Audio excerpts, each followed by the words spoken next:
tahun kemarin. Dan hari ini, tepat ibuku meninggal. Aku mulai terpikir untuk meletakkannya di buku ini sebagai rasa terima kasihku pada ibu. Segala sesuatunya bermula di buku ini. Aku ingat betul, waktu itu aku masih SMP. Alasanku menggandrungi olahraga memanah sebenarnya lantaran hal sederhana. Pengganggu. Ya, pengganggu seperti hewan-hewan primata, anjing liar serta tikus tanah acap kali mengusik hasil kebun kami. Lalu aku melihat anak yang lebih kecil melepaskan batu kerikil dari ketapelnya untuk mengusir salah satunya. Kerap mencuri singkong itu lari berbirit-birit. Kemudian aku meminta ayah untuk membuatkan senjata sejenis. Ayah membuatkan dan aku belajar. Namun berkali-kali aku mencoba membidik, peluru batu selalu melenceng dari arah yang dicanangkan. Hingga pada suatu hari, ibu menyarankan untuk mencoba panah. Nampaknya perjodohan inilah yang hingga kini. Sejak saat itu, aku belajar menggunakan berbagai busur buatan ayah. Sayang sekali, ibu tidak pernah menyaksikanku berdiri di podium. Tapi aku yakin, di sana ia senang melihat putrinya sudah bisa berprestasi.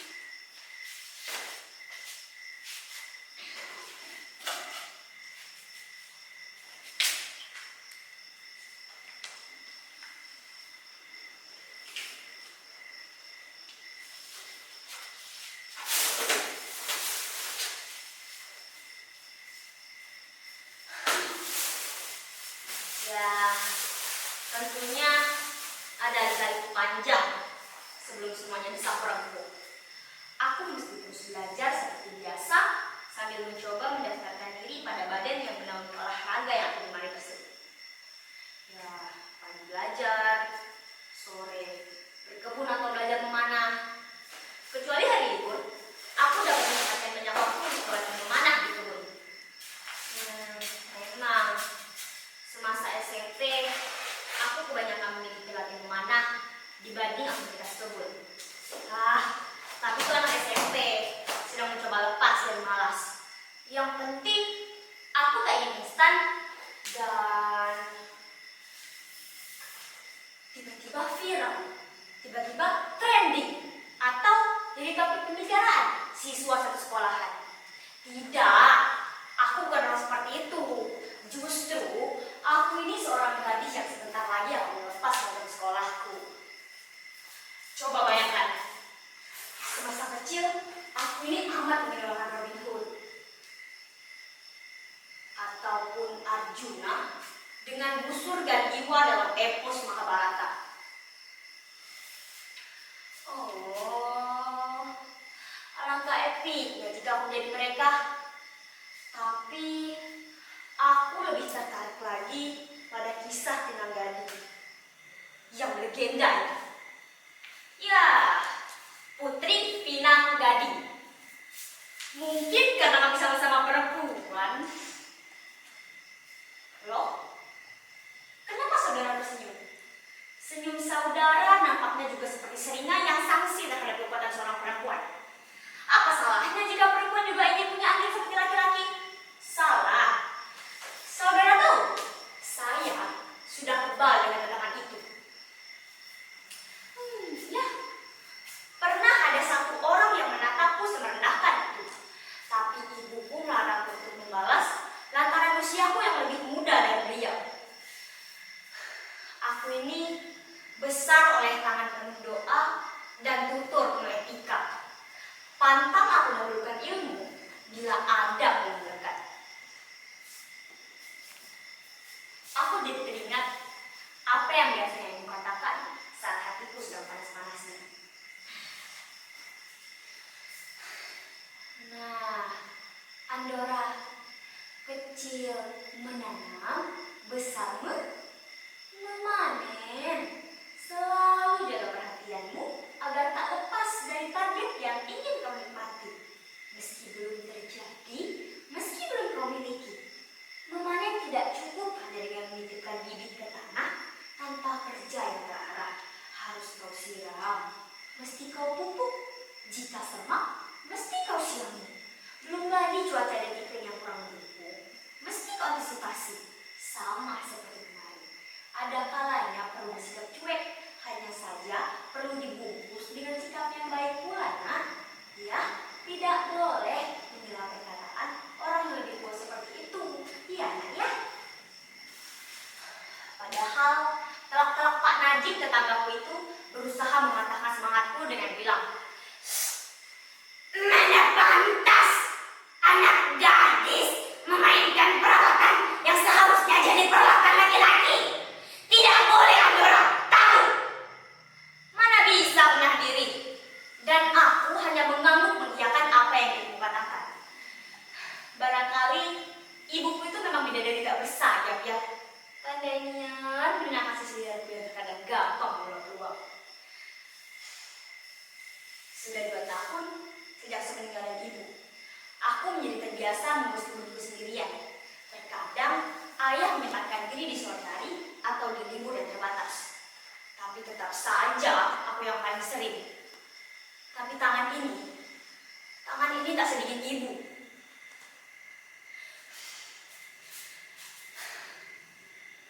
Jangan terlalu sering disemprot membasmi rumput dan ilalang pabrik. Cukup dipotong dan disiangi saja sedikit demi sedikit. Kasihan tanahnya.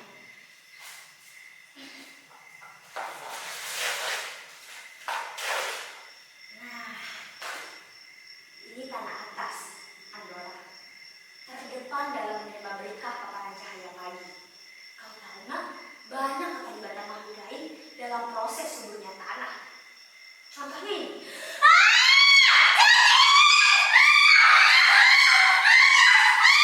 Aku terus berlari menghindari ibuku yang terus berlari kecil menakutiku dengan segumpal tanah di tangannya.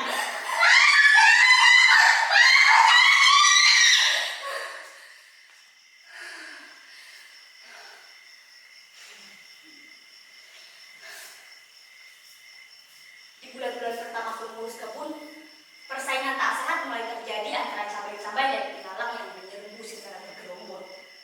Aku mulai berpikir bagaimana agar aku tetap disiplin dalam mengurus petak tanah di jalan tersebut. Mau tidak mau, aku harus menyempatkan diri ke kebun sepulang sekolah. Tapi berkebun akan menjadi sangat membosankan dan tidak disini sesuatu yang menghibur. Nah, ini dia yang akan menemani rasa bosanku.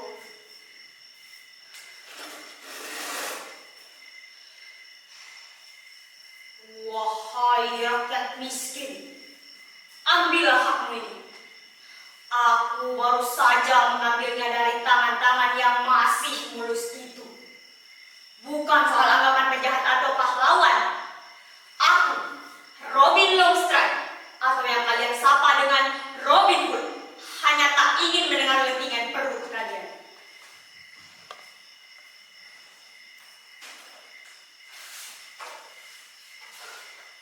Wasudewa Krishna, bawalah aku sedikit lebih jauh menembus palagan Kurusutra ini. Biarkan Gandiwaku ini mengembalikan Astinapura kepada kemuliaan yang semestinya. Aku Arjuna, putra Pandu, kalian para Kurawa. Bukan tandinganku.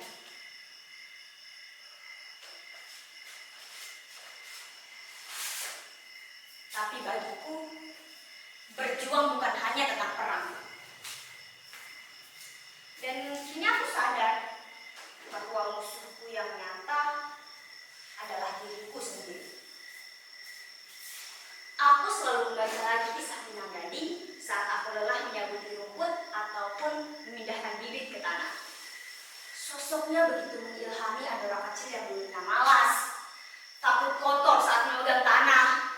Apalagi cacing-cacing itu. Hari itu, Pinang Gading meminta restu pada Pak Indah dan Bu Tumina untuk berangkat menyelamatkan warga Kota Remban dari amuk Brude. Hewan tersebut hanya dapat dimusnahkan dengan busur sakti yang berada di Bukit Batu. Tapi jalan teramat panjang dan bahaya. Seperti kata Iwan Fals, mustahil berlabuh bila dayung tak terkayu. Sebagai tes pertama, Pinang Gading harus melewati beberapa beberapa ujian kecil, baik dari burung gagak penjaga hutan ataupun ulah anak-anak nakal yang beruntung Toya. Ya, Toya, anak tak beruntung itu kini jadi teman seperjalanannya. Kini tibalah Pinang Gading pada ujian yang sebenarnya, yaitu Mak Ranti. Cepat kalian bawa ke tong berisi air itu. Jangan malas, rumahku masih jauh. Pinang Gading dan Toya mengangguk. Mereka berjalan melewati bebatuan bukit yang terjal dan cadas, membawa bejana besar berisi air guna mendapatkan jawaban di mana bukit batu menyimpan susu sakti tersebut. Sesampainya di rumah, Mak Ranti masih saja memperpanjang penderitaan mereka. Ini. Letakkan di sana. Sebelum makan, cepat kalian bereskan rumah dan cuci semua perkakas makan. Mau aku tunjukkan di mana letak bukit batu tidak? Pinang Gading dan Toya mengamuk lagi. Pinang Gading! Bagaimana jika wanita itu hanya membohongi kita? Bagaimana jika sebenarnya ia tidak tahu di mana letak bukit batu dan hanya memanfaatkan kita? Tapi Pinang Gading selalu mengingatkan Toya agar tidak berburu sangka dan tetap fokus pada tujuan. Ketika mereka selesai membereskan rumah, mereka pun makan. Setelah itu, Mak Ranti menunjukkan di mana jalan menuju Bukit Batu.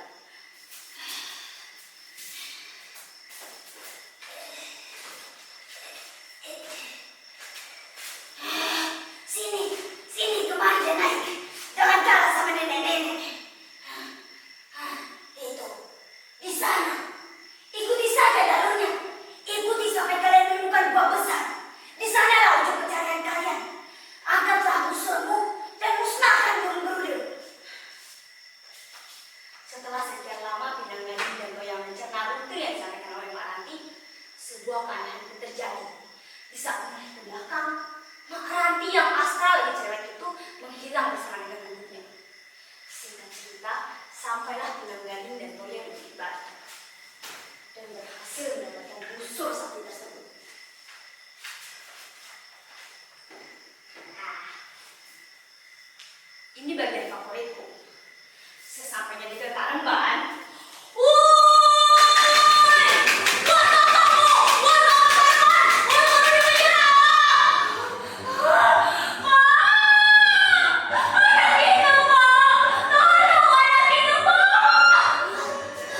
Lari, berlindung, berlindung.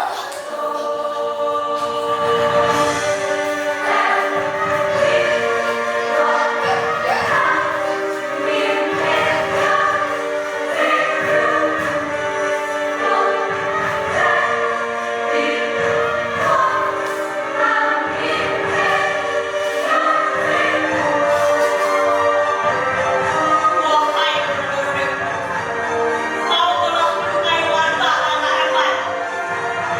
Aku harus mengakhiri peringatanmu. Sekarang juga.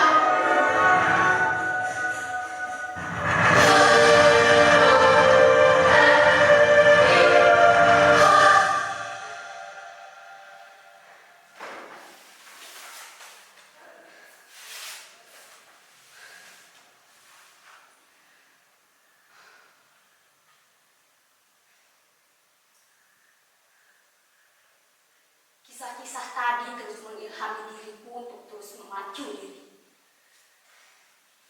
Untuk terus fokus pada tujuan, teruslah berprasangka baik. Meski bagiku, itu juga sulit hingga kini.